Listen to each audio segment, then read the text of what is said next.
Expect تو ہم اپنے حق میں نتیجہ کر رہے ہیں اور امید ہے کہ اس دفعہ ادارے، انتظامیہ اور الیکشن کمیشن جو ہے وہ عوام کی امیدوں کے مطابق جو ووٹ ہے اس کو سامنے آنے دیں گے. فائنل رزلٹ کی کنسالیڈیشن ہماری موجودگی میں ہوگی، فارم 45 کے مطابق ہوگی.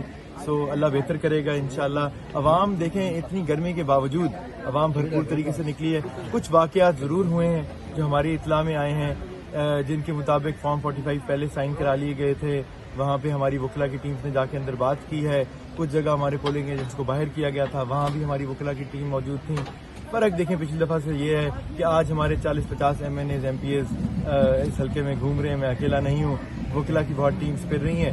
تو 5 بجے تک کا سفر تو ٹھیک ہے. اب آگے کا سفر کی دعا اور امید ہم یہی کرتے ہیں اداروں سے اور نظام سے کہ عوام کی امیدیں بننے دیں اس سسٹم سے، جمہوریت سے، اور نظام کو آگے چلنے دیں.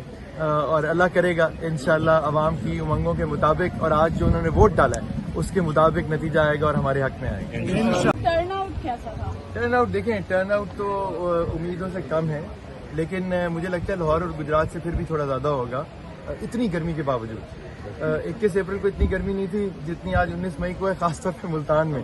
سو جتنے نکل آئے ہیں لوگ، میں ان کا حلقے کی عوام کا شکریہ ادا کرتا ہوں. وہ عمران خان کی محبت میں نکلے ہیں، آپ کو سلوٹ ہے. تیمور الطاف ملک جو ہے انہوں نے گفتگو کی اور انہوں نے الزام لگایا کہ کچھ جگہوں پر جو ہے فارم 45 پر پہلے ہی دستخط کرا لیے گئے. اسی الزام پر بات